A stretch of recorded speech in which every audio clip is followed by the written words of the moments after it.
Good morning, students.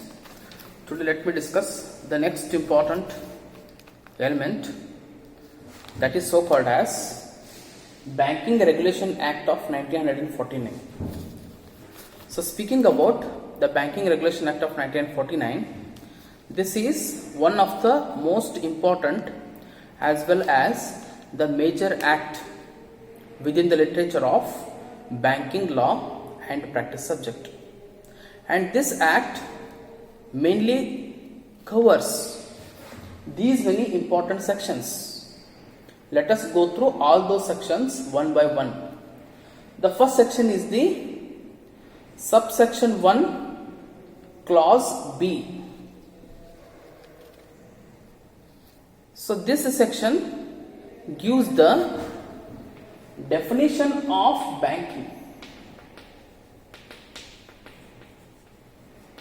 This section gives or defines the definition of banking. So, when I have started the syllabus, by that time only, I have rightly convinced you what actually it is meant by the banking. Banking means it is acceptance for the purpose of lending or investments of deposits of money which is repayable on demand or otherwise, withdrawal by check, draft, order or otherwise. That is so called as the definition of banking. And when you go through the definition, you can draw out some of the important implications.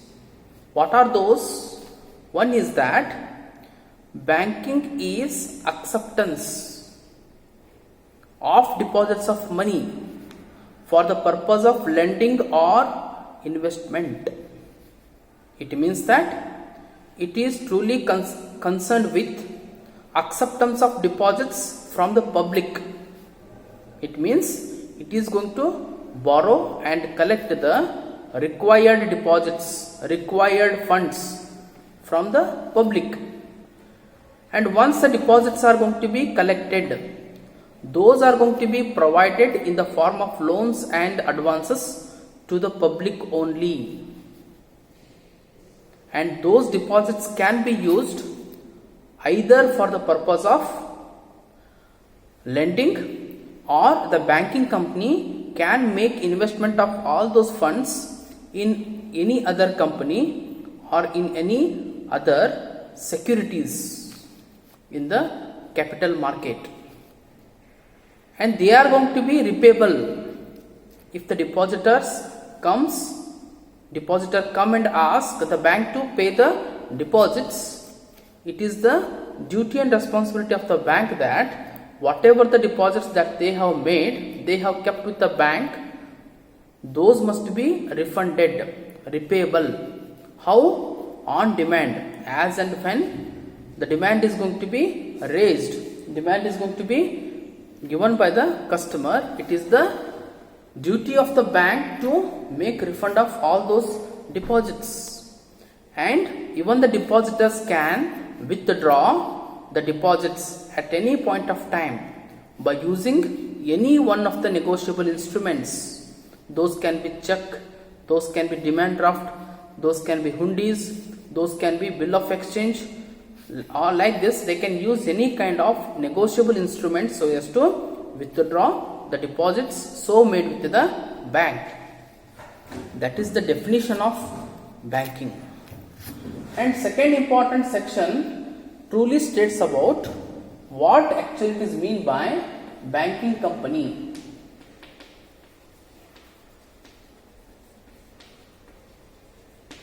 Section 5, subsection 1, clause C of the Banking Regulation Act 1949 defines what actually is meant by banking company.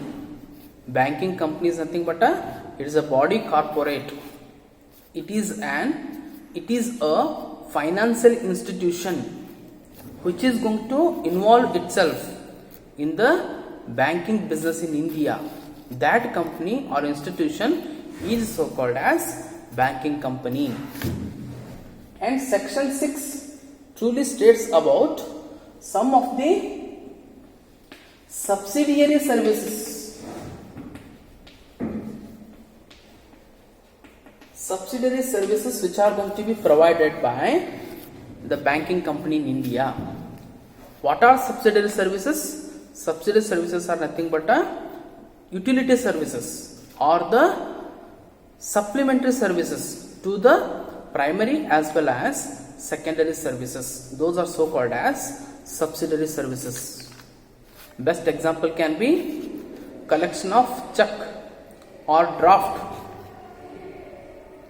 or it can be remittance of funds, payment of electricity bills, telephone bills, insurance premiums, and apart from that lending of loans and advances, or apart from that collection of any kind of valuables for the sake of safe custody.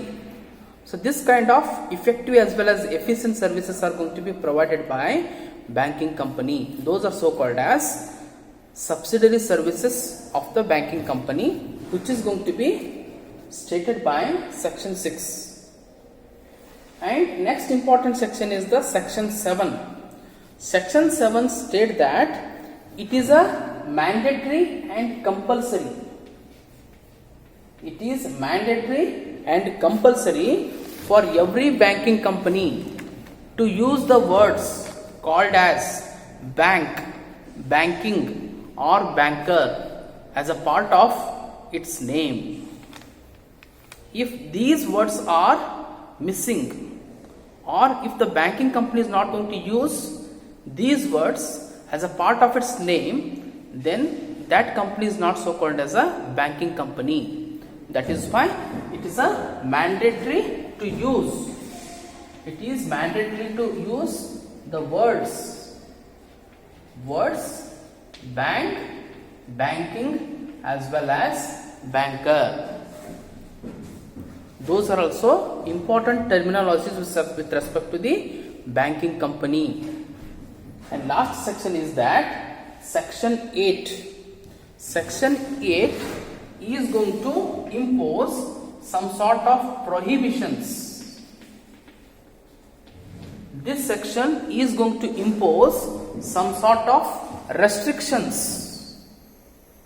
At any point of time, the banking company, either directly or indirectly, it is not going to involve in any kind of the trading activity, to that extent this act is going to impose some sort of the restrictions and prohibitions on the banking company. No banking company can, either directly or indirectly, it is going to involve in any kind of the trading activity.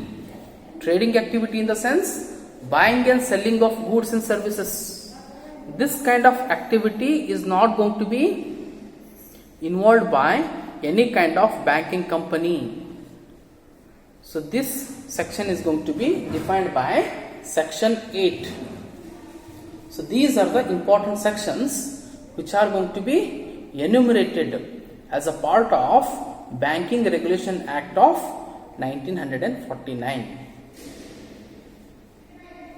Subsection 1, clause B gives the definition of the banking company. Section 5, subsection 1, clause C state about what activities mean by the banking company or the banking business. Section 6 states about the subsidiary services provided by the banking companies in India. Section 7 states about the mandatory to use the words called as banking, banker, banking company as a part of its name. And section 8 is the prohibitions and restrictions which are imposed on the banking company not to involve in any kind of the trading activity at any point of time. So these are the important sections which have been covered in the Banking Regulation Act of 1949. Okay, with this I am going to conclude the discussion. Thank you.